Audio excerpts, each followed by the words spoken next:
I'm so happy that you're here. I really am. You always bring such joy to every conversation that you're in, and you always bring this positive energy. And that's exactly what we're trying to do in this series. A lot of folks are trying to make things better, and it's a lot of hard work, but it's better, a little bit easier when you can actually talk to and hear from people who are doing it and making it work in some way. And people like you always are inspirational. So thank you so much, my dear. I appreciate you. Well, thank you for having me. I really appreciate, and I was very, surprised and flattered that you would invite me. So I'm just happy to be here in your company because, I don't know, like you're such an icon. So Yeah, I'll just enjoy this moment. Flattery will get you nowhere, my dear, except in my good graces, clearly. But no, darling, I think I met you, was it in Arctic 15 or Slush? Was it Slush some time ago? I think it was Slush. Yeah. Yeah. And I was doing some research on companies and scaling organizations and looking at like their practices when it comes to inclusion and communication and things like this. And you actually allowed time in your busy schedule. And by the way, people who don't know, Slush is an event that takes place in Helsinki, Finland, as a startup event that has a lot of, investors and startups trying to match up and trying to find different people. So normally they don't have time for researchers, but you made time for me. So thank you very much. No, thank you I remember you sent me a message on the meeting platform and I was like, I don't know, like, I'm just so curious. I need to meet this person. So happy that you actually had the curiosity to come and meet and say hi and everything. I have to say is like, I learned a lot from how you start and make cultures and how you've always been about bringing in the right people, trying to cultivate like a healthy culture. And that's a thing that I wish more companies knew about, honestly. From my side of the world, where I work with like research and companies, often I get brought in when there are issues and when there are problems.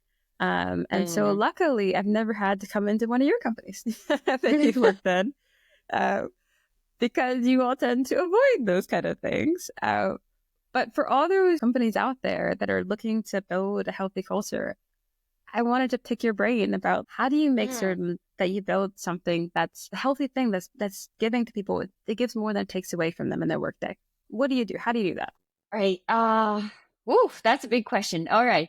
I think knowing your values as a company is a really great starting point, because I've also had experiences before where the work environment or the like people in there and the culture, like there's nothing wrong with it per se, but I was just not an entirely fit in there. And so it didn't feel like I was really thriving there, So I think understanding your values and what kind of an environment you are for the employees is probably the best starting point from my point of view and what I've experienced, because then you can authentically and openly communicate that to the applicants, because there's so many different kinds of companies as there are people. And there are people like me who get really restless in a very slow moving environment. And then there are people who need that and who need to know what's going to happen in the next 6 months and how that's going to look like, and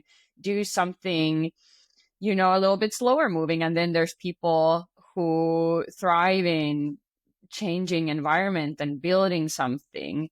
So I think it's just a really good starting point to know what you're like as a company. Like, what do we value here? What kind of like pace are we going at? Like, what stage of our development are we at? Like, are we at the very beginning where you need to hustle and build? Or are we in the like really like growth phase and we're still building, but like there's already something existing and now we're just like kind of building on top of that and iterating? Or are we already established and the structures are there and you can like plop yourself in there and sort of get going? So I think it looks very different than the people who are needed in those environments might look quite different from personality and work style point of view. This is actually really interesting, because the company will have its own culture and it'll have the way that it feels when you kind of go into it.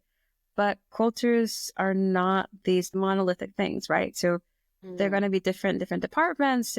They're going to change over time, right? So how do you accommodate for that? Because every person you bring in, they're going to adapt to your organization in some way, right? It's going to evolve it in some way.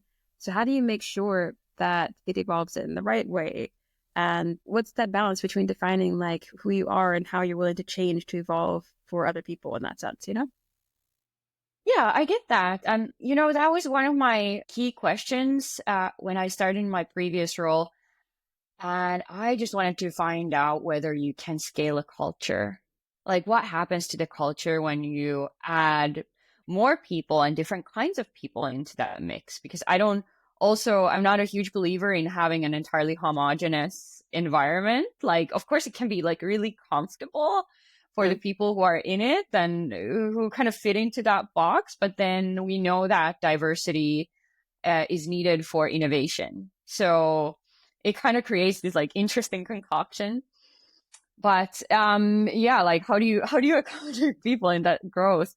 I think it's kind of a balancing act between not forgetting your old employees and like, for example, like creating salary leveling structures and making sure that your legacy employees are not left behind and underappreciated and unseen, but then also making sure that the new employees that are coming in feel included and not like there's this like old employees or legacy employees club and like it's like this impenetrable, bubble that you can't get in. So I think it would be really healthy to have values of openness and having conversations, especially my previous job that was more office based. Every time we had someone new in the office or someone coming in for an interview at the office, they would always comment about how like it didn't matter who opened the door for you, but they were so friendly and they welcomed you. Like we are all at the same level here. Like there's no like caste system of like, oh, you're new, or then of course listening to your employees and what they're saying, what are they hoping for? Like, This yeah. is a very interesting thing that I've seen some companies struggle with, to be honest. How do you make way for new people in a company that has its culture that's been established earlier on? And especially for Scaleups, this is a big thing because a lot of people who are like the culture holders within that organization, these people might be like your founders, basically. They could be your founders or your very early joiners. And those are the people who are responsible for shaping the culture, for bringing people into it. And that definitely makes sense, of course, at an earlier stage company. But then when you have to start thinking about the employee experience that you're building for people who are coming in a bit later, it's going to be a very different reality, even if you still want to keep that spice and that high energy thing going, which is absolutely a great thing to do. You have to consider that the motivations of the people are going to be very, very different who come in a bit later. The kind of resources and support they're going to need. It's really kind of hard to jump onto a moving plane, but that's kind of what you're asked to do in some ways with like the scale up cultures. So I really love to see companies that are a bit intentional about how they want to scale the culture and how they want to make certain that it stays healthy regardless. But that kind of brings up the question, like, what is a healthy culture? Like, how would you define a culture to be healthy, Ooh, I love this question. I think a healthy culture is a psychologically safe culture because I think like especially in startups, these like phases of rapid growth or rapid iteration or building will probably happen and it's tough and it will be tough and it takes a certain kind of person. But I think what kind of separates this sort of maybe like exhausting or toxic hustle culture from a thriving culture is the ability to openly communicate what are the priorities, like I'm at my limit or this is the bandwidth that I have and what can we drop, what can we prioritize, and is this actually super necessary to do right now, can we push this later and focus on this. And having these kind of inclusive or engaged conversations where you're not afraid to also communicate as a human that, hey, I cannot make this happen at this deadline. And, it's part of life. So I think like that might be like a really great indication of like healthy culture. Because, I think in startups, or growth companies, it might be otherwise really difficult to, stick to your boundaries. And also sometimes you have employees that are so excited to do their job that you as an employer have to kind of enforce boundaries for them, especially if they're kind of more new to the field or new to startups or something, and they might like go way in too deep and think that they have to make everything happen like right now at this moment. So I've definitely done yeah. that. I've been there in my life and such. But yes, always getting humbled and you realize, okay, things take more time to do. But I think when you come into a new company, it's always that honeymoon period. And you feel like you have to try to impress, especially in my field, when you come into a space, oftentimes you have to build in the buy-in like very, very quickly. And then you also have to just try to build up the relationships quickly, and then you need to get the positive or momentum going and such. And there's a lot of stuff you have to kind of kick off in the very early stages of things. And it's really interesting. Like the expectations can be pretty darn high for that. But the measure of a good company for me is to see whether or not they have, you can have high expectations, but do you also have high resourcing and support to make it happen? Do you have good boundaries? Do you have things to make it sustainable? And otherwise, it's something where you can see some really, really talented folks just kind of petering out. That's a thing. Sometimes people don't really think about the implications of what happens when you build a company that's not sustainable for people, Yeah, absolutely. And I think it's a really difficult thing to do, having that sort of value that kind of bumped into this term called even overs. So like something even over something else. And I think like the kind of long-term well-being of people, amazing people that we have and that we've invested on, even over quick profits. Ooh, Like that's okay. a tough value to stick to, I think, because we have so much pressure, especially if you're like a startup or a growth company and you might have investors that are expecting certain level of growth and certain pace. And it can be really difficult to then like stick to that and be like, hey, okay, actually, we cannot make this level of growth necessarily happen because it means that we're going to have to sacrifice the well-being of our people. And then we're going to have a wave of burnouts coming in the coming months. So it's tough, but I think maybe it should be something that more startups consider, and growth companies consider. Like, is it something that we could actually do? Like, do we have to push this hard at this point? And if the answer is absolutely yes, like there is no other option, like now is the time, and like unique, I don't know, like some kind of unique timing on the market, for example, then make it clear that, okay, like this is crunch time. We know this is going to take a lot. And after the, like, whatever project is shipped, everyone in this project team will have like, I don't know, like extra time off or something to recuperate or some other, balancing. Yeah, because I mean, the fact is, when companies have a permanent crunch time as the culture, I always find it surprising when people get crunched and they're surprised, well, that is the culture that you built. So like, of course that's going to happen. People are going to get broken in that. And these are things where I absolutely do wish people put more time, attention, or thought to it.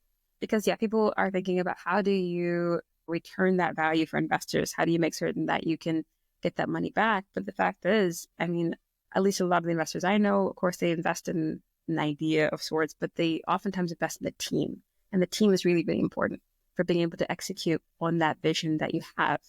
And if you lose your team, then you're going to lose a lot of confidence from the people who are funding you. So I think that's something that you do want to make sure that you think about. People are not just, resources in and of themselves, but you need to make certain that you have the resources for the people. And so rethink your HR. How about that? But Yeah. but my dear, you don't just like build up the staffing for companies and such, when you are in new companies, you're building up community, right?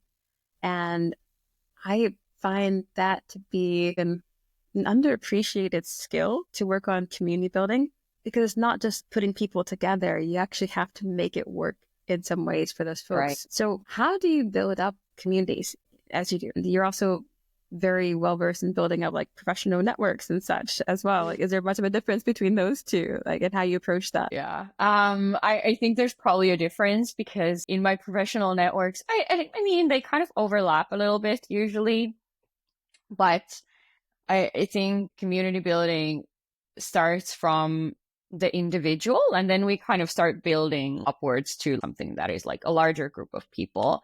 And I'm sure there's different kinds of schools or thoughts about how are you supposed to do that. This is just how I've intuitively approached it in my work. But I think whatever the environment is, it's important to first have the person feel that they're seen and met as their individual full self, and like create that sort of connection and safety. And then, when you know a few individuals, then you can start forging new connections, like connecting people based on hobbies, like whatever it is. And I'm not saying that extracurriculars are a must for a company. I think people should be free to opt out of connecting with colleagues on their free time, whatever is suitable for them and comfortable for them. But usually there are people who, especially if you're working with an organization that has internationals who have relocated, you don't come with these like built-in networks because you went to the same school or your family lives nearby or you have extended family that you'll visit every summer at their summer cabin or something. So I think for relocated people, it's especially important to kind of get to grow this sort of network for themselves. And as whether you are an internal culture builder of some sorts or a community manager, like I am currently, I think it starts with the individual, and then you build these connections and you communicate things openly, and you lift people up and shine the spotlight on them every now and then to give them visibility as well, because sometimes people are very shy to make a number out of themselves.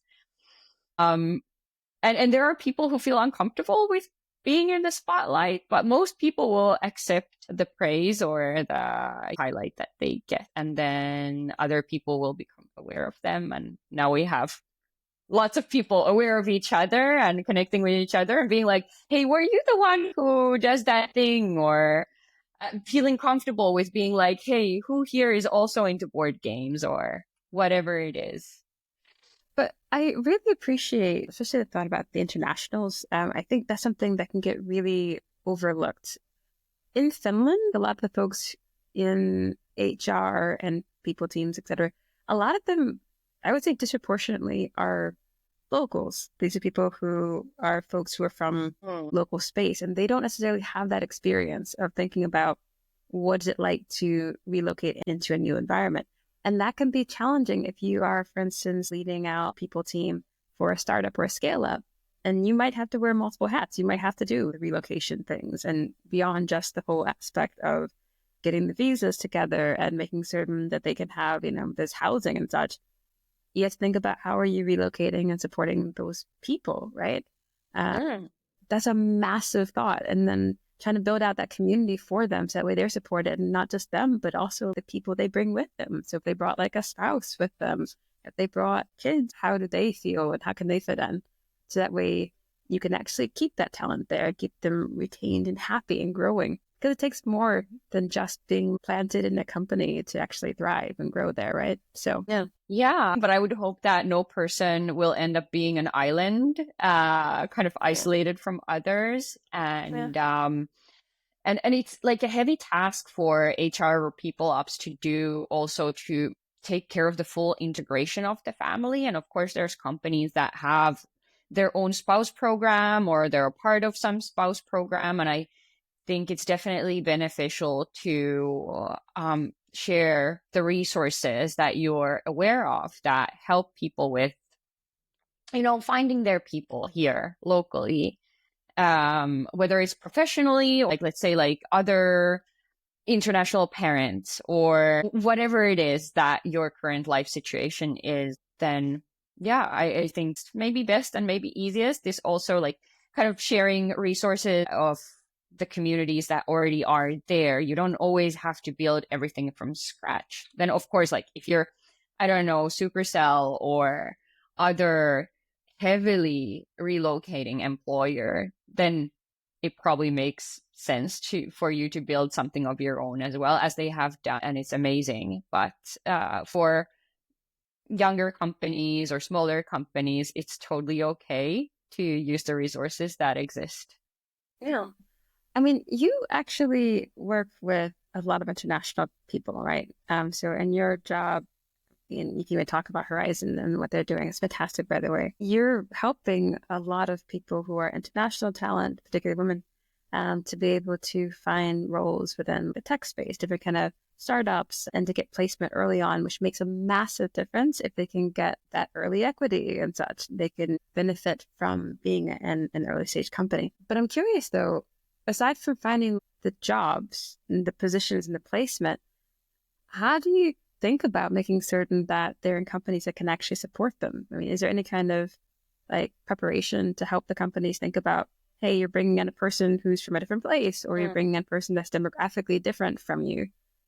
How do you make sure that you're not just throwing them into a rough scenario for them and that they actually can be able to thrive? Yeah, that's actually a really great question. And like realistically speaking, we can't always do that, because a company can say that they promote diversity and that they want to hire diverse, and then things don't go super well for one reason or another. And I think it would be great if we could offer more resources on like how do you actually incorporate like a person of different background, like the first international hire in your company or so on. Of course, my DMs are always open if we're providing talent for a company. So they're like a talent partner to us, and they're hiring through us in one way or another, then I am always there. And I would like to think that I also make it clear that like, hey, if you need help, both the talent or the company, you can reach out to me, and like, I'm happy to see if I can do anything to help you overcome any hurdles. But then of course, I think the tech space, even though it's not flawless, of course there's always room for development and improvement, but I think it's by default the most inclusive that there is currently. Startups and tech, well, I can't say for the founding team, but like they've hired, unfortunately, and I would love to see more female founders and more non-Finnish founders as part of Finnish startup founding teams.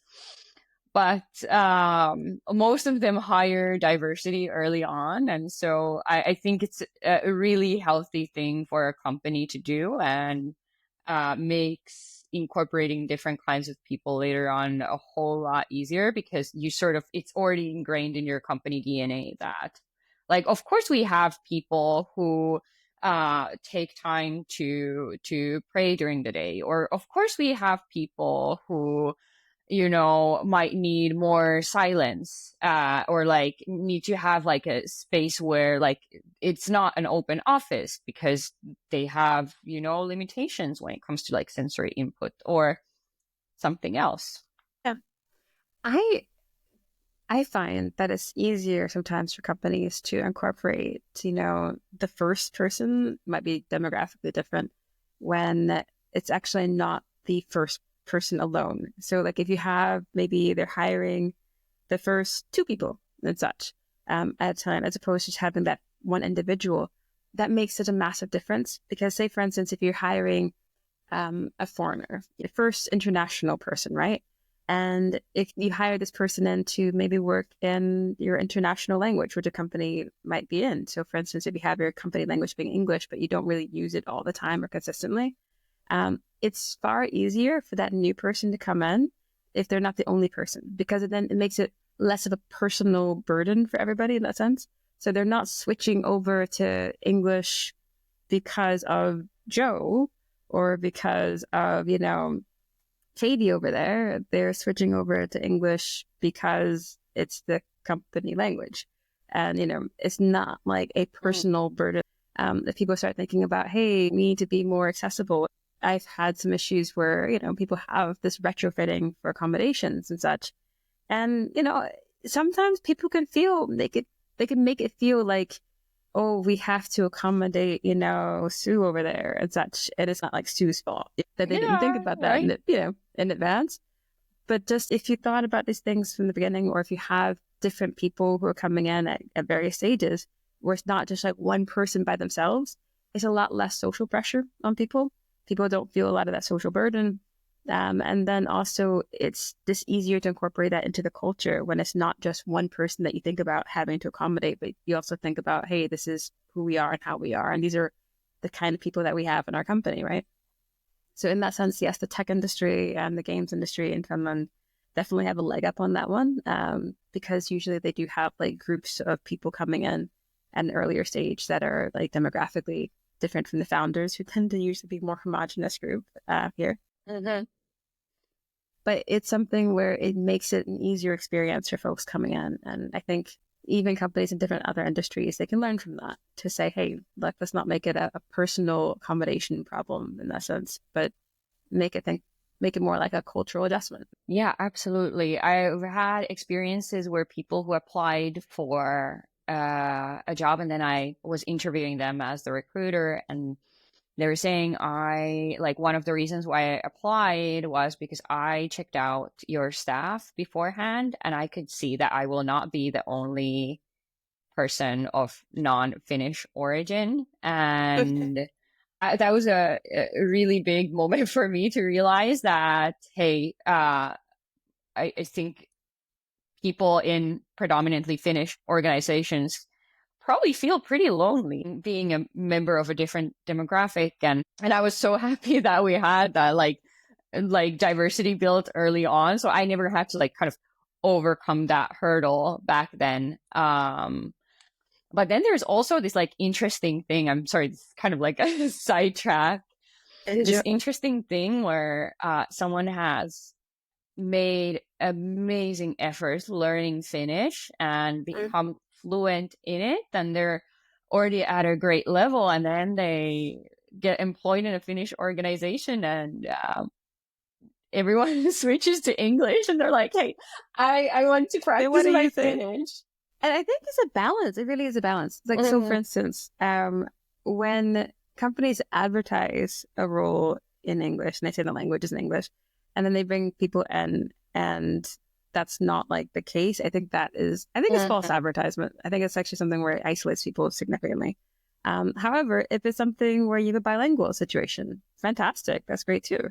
But I think it's all about like truth in advertising in that sense. That makes a massive difference in terms of what people expect coming in, and in terms of support they're going to get from that, Yeah, I think it would be amazing to see more companies, especially if they're more like, let's say that they're Finnish speaking, but they want to sort of start incorporating more diversity. And they recognize that, okay, in some client projects or like in like software development department or like wherever this person would be going to, the working language is English. English is totally fine, but we use Finnish in the, informal coffee conversations or weekly team meetings. Then why not disclose that in the job ad? And you don't have to be a C2 level Finnish speaker to partake in conversations. You can be, in my experience, B1 to B2 is enough to sort of be able to fluently listen and then take part in a conversation. Like maybe you're not going to use the fanciest words, but it's fine. You'll get understood. And it's, I feel like people like on both sides, both the Finns and, like people who are learning Finnish, sometimes feel a little bit like nervous, like, will I be able to have a conversation with these people? But finding out, that it's totally possible to have a conversation using more simple terms, and sometimes you're surprised to notice how much people will understand you. on either side. Like Absolutely. I think that's a great thing. It's also really useful, like small things that you can do. A lot of these companies, they have like some remote capacity to this, right? So, if you have like the subtitles for like the live things that people can actually kind of help to read along, that really helps, having transcripts for things afterwards, people can catch up and make certain that like they got the information perfectly. They can translate things. Those are things that you can do, those things massively help if you are in a situation where like maybe you're an early stage bilingual company, and you have people who may not be so fluent in a language, and you have particular communication in one language that you have, or a certain language. Make certain that you have it in a way afterwards that people can, if they need to translate something afterwards or double check, that's possible.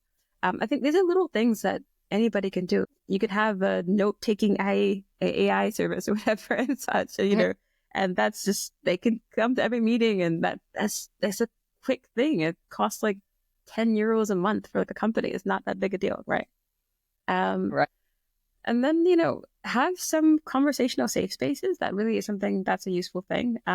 Sometimes people can go into a space and they could feel absolutely left out. There's no one they can talk to if it feels like that, right? So that is one thing you want to avoid, where a person, like, they can't have a social life in that sense. They can't talk to their colleagues in some, way. But it's also nice to be able to say, well, hey, look, you might have a space where you can say, well, this is, a region area where we have, like, there's an English part, and that kind of speak, or if that's the language, that's your company language. And you have a local language, so people also want to learn, people have their own, languages that they can have. That's perfectly fine. But make certain it's kind of clear that there are spaces for people. And that's something that helps people to not feel so very, very isolated. So they know, hey, when you go over to, like, get your coffee and such kind of things in this particular space, if you have like different kitchens for certain Scaleups, you usually might have that. There can be one where it's like, well, this is like a space where we're going to speak, we're going to be intentional about like using this particular language to include more people who speak that.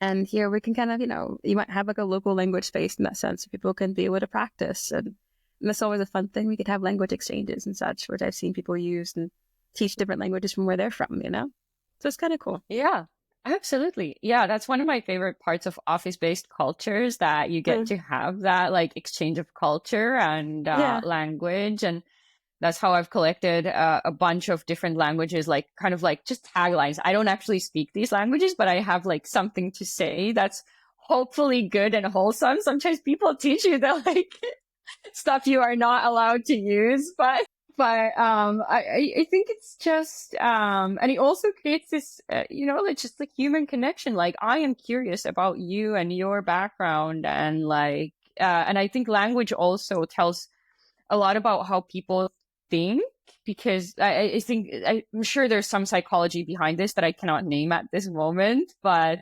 it also helps you understand how the other person thinks, because languages have different structures, and so thoughts have kind of or like thought processes might have very different structures as well. And I just love it. There's this whole debate about like whether it's the language that affects how people think or vice versa and such. But yeah, it's obviously a little bit of both in that way, I love when companies can pull around across different kind of cultural resources that you have in your organization. I think it just makes it such a richer place, where people don't necessarily feel they have to conform to things so much. There is going to be a culture from where things are from, that's absolutely a valid culture. Something like a place has its own culture, which might be like based from where, the location that they're founded. That's perfectly cool. But there is also that balance of like, when you bring people into your organization, they don't necessarily have to give up their passport just to, to work there, right? Or their cultural experience. So it's always going to be that point of navigating, like, what is the thing that's a core central part of who we are? And what are some things that we're going to be enriched by? I think that's always maybe like a conscious decision, Yeah, and I don't think you have to let go of your cultural identity or background as a company to accommodate international or like people of different background. Like you can still be a Finnish company, and you can still be open and accommodating to people of non-Finnish origin. Like it's not an either or, like it's not mutually exclusive. It's okay. Like you can sprinkle movements around the office and make it a fun thing, for example, if that's important to you as a company, and like part of your identity. And I don't think there's anything wrong with that, but maybe there can be movements and there can be like Pokemon next to each other, and like just like promote this sort of, like we're all here, we're all seen, and we're all kind of like weaving this fabric of multicultural community here. That's pretty cool. I remember when I came to Finland, I had no idea about this whole movement thing. I was like, what is this? And for me, this is me speaking, like, I knew like 5 words of Finnish and such. I was like, is that like something about a grandmother? Because it sounds very similar to the word, like, like, there's the word in Finnish for grandmother, which to me sounds very, very similar to the word for woman. Right. Yeah, anyways. Yeah. So I was so confused. I was so very confused. Yeah.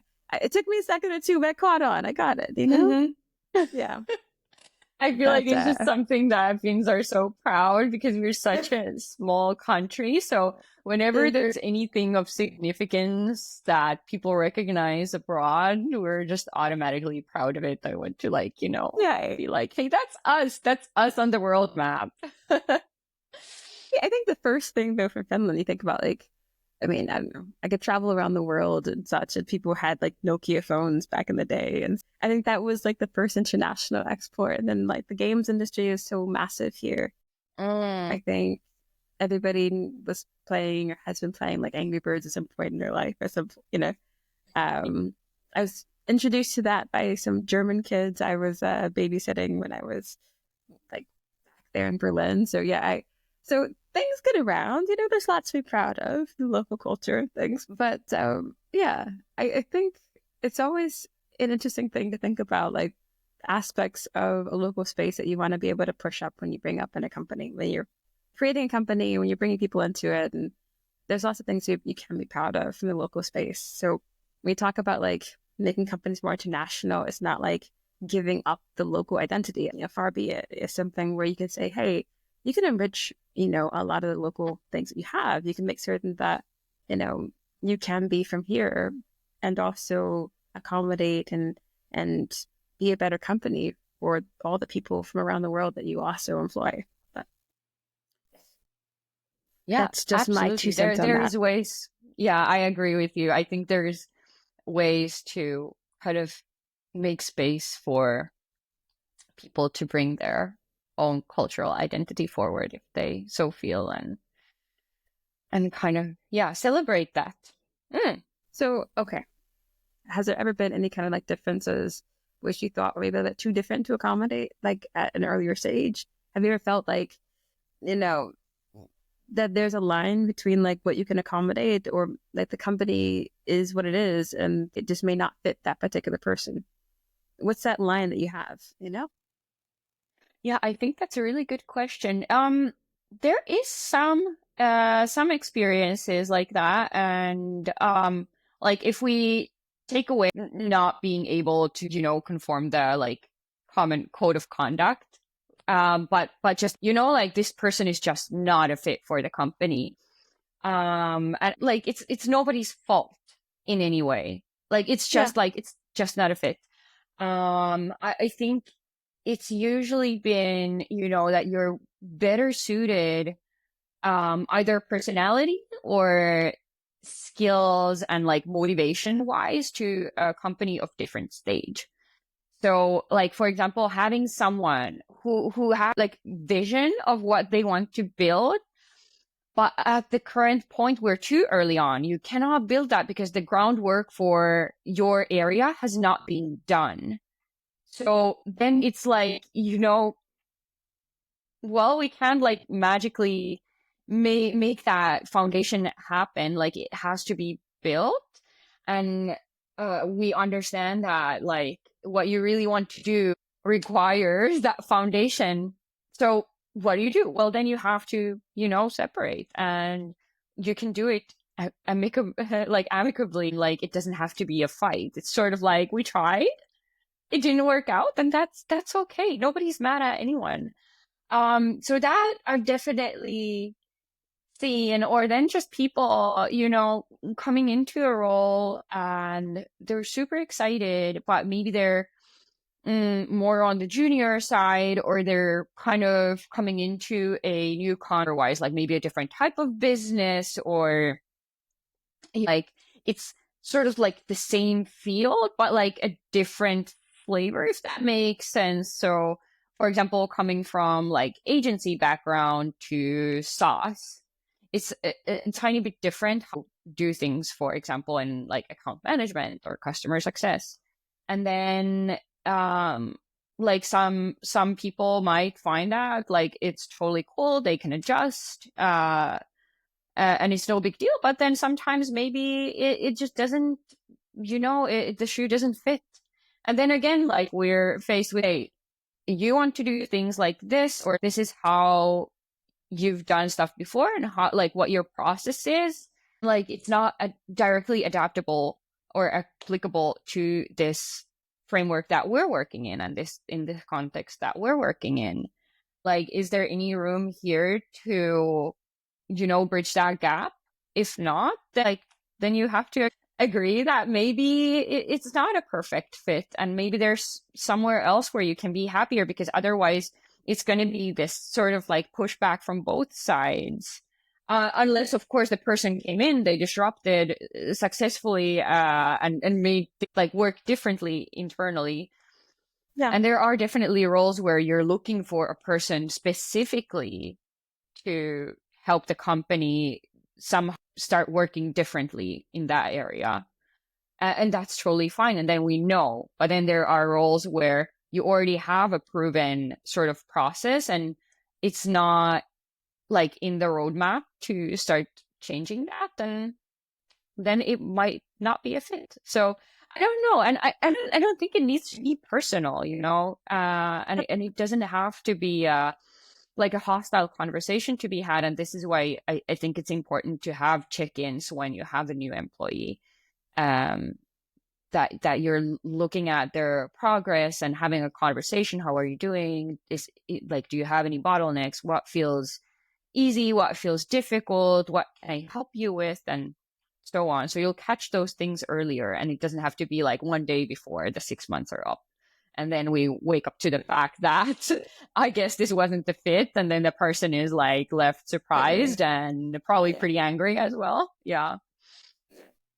Ideally not the best time to find those things out. But I mean, I've definitely seen companies where they've had to adjust not just on like the skill side or the vision for the role, but then also thinking about like lifestyle, particularly like the earlier stage companies where, it has been some of the companies that I've, been called in to look at. I mean, where they might have just been like a bunch of kind of just dudes, folks that is fresh out of college. And they have their kind of 20-something-year-old perspective of life, and they probably don't have families, and they don't have, a lot of them didn't have partners and this sort of thing, and they didn't have a lot of external commitments in their life. And they kind of built a lot of the culture and the bonding aspects of it for that culture in that company to be around a certain kind of lifestyle, that when they brought in somebody who was like a parent, for instance, that became like a class. Like, can we accommodate this person's lifestyle in that sense? Like, they can't hang out, they can't stay as late, they can't do these kind of things. And that was, an issue that came up because it really was where they ultimately ended up discriminating against people who were parents. So what do you give some advice would you give to a company that has to think about like bringing in people who have different lifestyles and different kind of backgrounds and such? I think if they're thinking about accommodating new types of people, that's already amazing that they've kind of self-reflected and figured out that, hey, okay, we're about to bring in people whose needs and kind of lifestyle we don't fully understand. So we need some help. I'm a conversations kind of a person, but also I think like kind of evergreen favorite of HR is probably anonymous questionnaires. But I think like if you have a weekly meeting or a monthly meeting, I think it would be great to kind of like, if you already have these different kinds of people in the company, then take that time, like a slot and be like, hey, okay, like we understand that we started as like 5 white dudes from Espoo. And now we have very different kind of people in this company. And we want to know if we're doing a good job in accommodating you. Like if you want to bring up things like here in person, unmute yourself if you're online, or you can speak up if you're in the office, or if you feel like it's a lot of pressure on you right now to do that, then we also have this anonymous feedback or questionnaire or like brain dump of what are the ideas and kind of accommodations that you would love to see here that would make you feel more seen or like appreciated or accommodated. And then let people kind of bring those up. Rather than be like naming one person as like, you are now responsible for figuring out what people need because you're a woman. So which might happen sometimes, maybe. So so are you not responsible for fixing all the problems for women in your company? Is that not your role? Right? What are you doing? Yeah. Okay.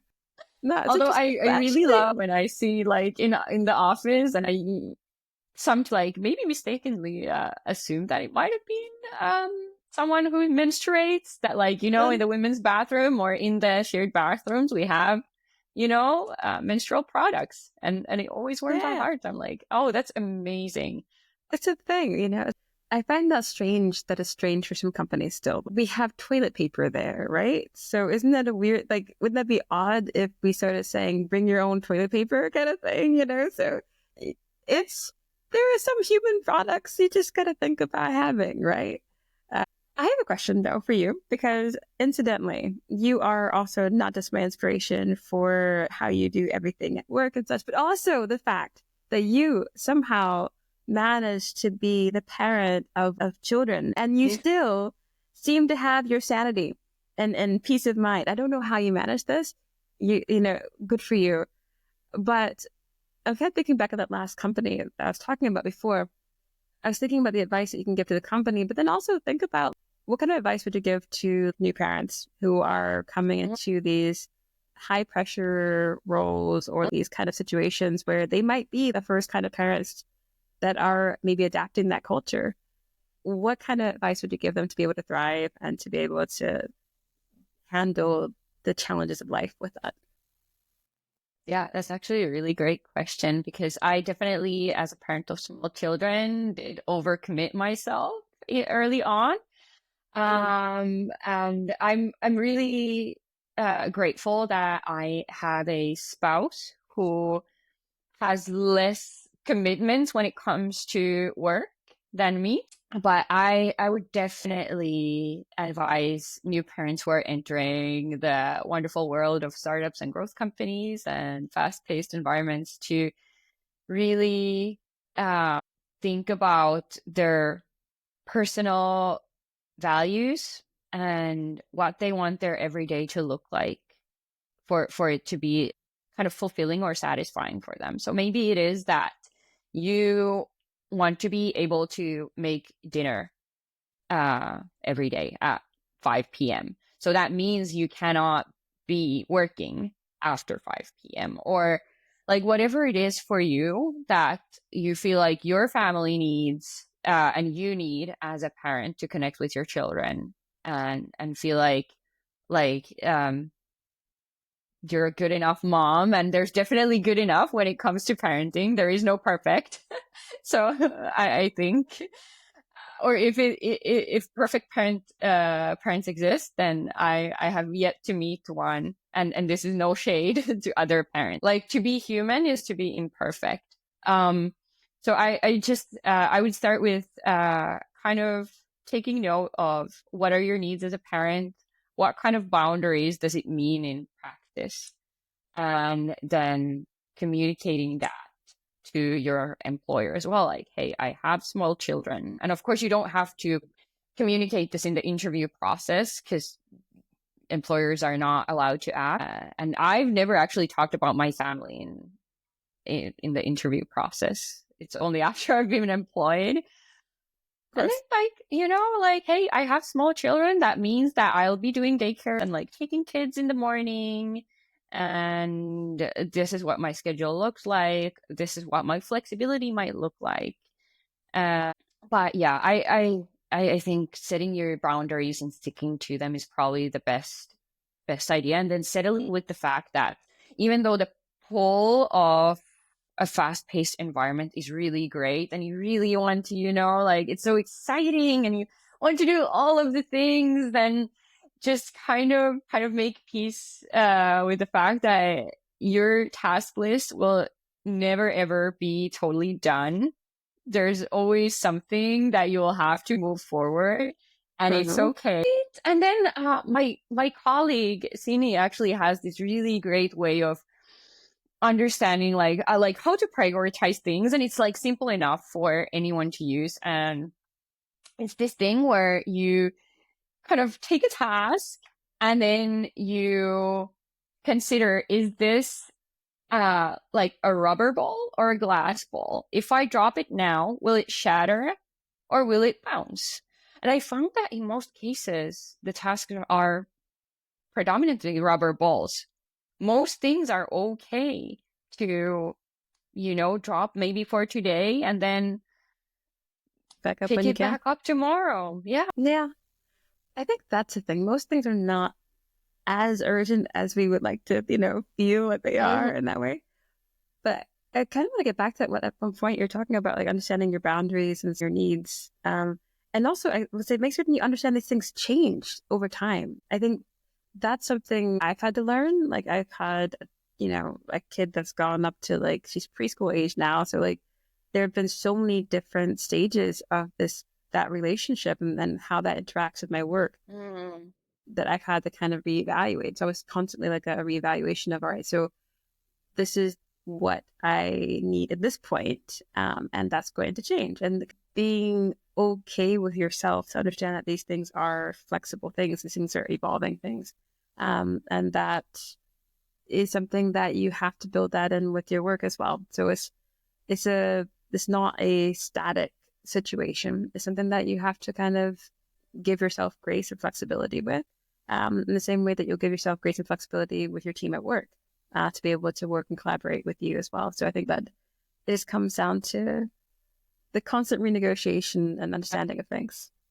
Yeah, for sure. And I find that most of the time when you communicate that, hey, I have this thing that's related to my family and me as a parent, or my children getting some kind of no parent-child time, or like maybe it's their birthday. In case for me, like I've gone from having 2 kids in daycare to having 2 kids in school and 1 in daycare. But now that the school children like kind of sort of take care of themselves mostly, getting out of the door and like getting dressed, even though I'm always that's like life every goals morning for me. Yeah. Like, Yeah. that's gonna happen. Even though I'm still hunting for socks every morning. Somehow the socks, Okay. they always get lost. But like, I also happen to have kids who have some special needs. So that means that sometimes I have to take my kids to the doctors in the middle of the day to, get some kind of treatment or diagnoses or whatever it might be. So at work, like I think it's sound advice for employers and employees alike. I don't think that it matters as much, like whether I'm here in this seat from 9 to 5 or whether I am here kind of more sporadically, but I get the same commitments done or fulfilled. Yeah. So I think like having that flexibility from the employer side is also something that will help your employees that are parents a whole lot and take a big burden out of their shoulders. Because I've definitely had people like kind of like worried, asking like, oh, I'm gonna have my first ultrasound, is that like working time? Or like I'm like, hey, okay, that's wonderful and amazing, maybe don't stress about the work stuff. I'm pretty sure that you're still doing your job. And like, if you have flex time policy, then that kind of sorts itself out anyways. But I think it's good to have that sort of flexibility and, grace from both sides. Absolutely. I mean, I think just thinking about flexi-time as a default, I think that makes such a massive difference in a lot of companies. If that's something you can do, for the type of work that you have, that's really a massive improvement in terms of whom you can be able to support and include in your company. Because I think today we're talking a lot about accommodation, but the reality is the goal isn't just to like accommodate people, but of course is to make certain that people are like fully in the company, that they're the co-owners of the culture there, and that they can thrive. So these are things where, that takes understanding what are those kind of structures you have to set up, what are those kinds of policies that you need to think about. And it takes some intentionality, but it's very, very doable. And I think it's, I always like to encourage companies to think about that as early as you can to understand what's actually needed to be able to grow. And that allows more people to participate who can help in that growth. So these are things where I want to see companies do better. I'm so happy the companies that you're working with are doing this in their space. So thank you so much for helping to cultivate that in the ecosystem here. I would hope so. I would really hope so that, and I think it doesn't have to be too complex. It doesn't have to be, from my point of view, like if we've figured out the conditions and accommodations for every specific like thing that you might have, like family, like fasting, praying, medical conditions, you being a night person, for example, like it doesn't have to be that like we have everything from the get-go like figured out. It can be like, hey, we have flexible work time and we care more about, what you create than like when you create it, so yeah. And where to? Because I know so many companies right now that are trying to push people to go back to the office. And when you ask why, 9 times out of 10, it's because a manager doesn't know how to manage people who are not there. And that's what they need to be productive, which might just mean that you have the wrong manager for the team and the reality that you have, in that sense. But they don't ever obviously want to hear that. So it's a thought though. But if you really need to think about like, making certain that your manager matches your team and making certain that your team matches what you're trying to accomplish in the company, you're going to have to make some changes. And sometimes, just being flexible is going to be that big change that's going to support more people in the process. So I think that's the thing. Yeah, for sure. I think it's, we're past the time where you have to like actually physically stare at the person you're managing to manage them adequately. Like we have structures. There's plenty of templates about like one-on-ones and like checking in conversation templates, even because I know it's really difficult for first-time managers, especially to understand like how to best support their team members. But there's so much out there in terms of resources and things you can do and kind of try out, and also be like, vulnerable and open about it. Like, hey, I'm a first time manager. And so I don't fully understand what I'm doing yet, but it's okay. Like, sometimes I think people think that they have to be ready in some way to do things.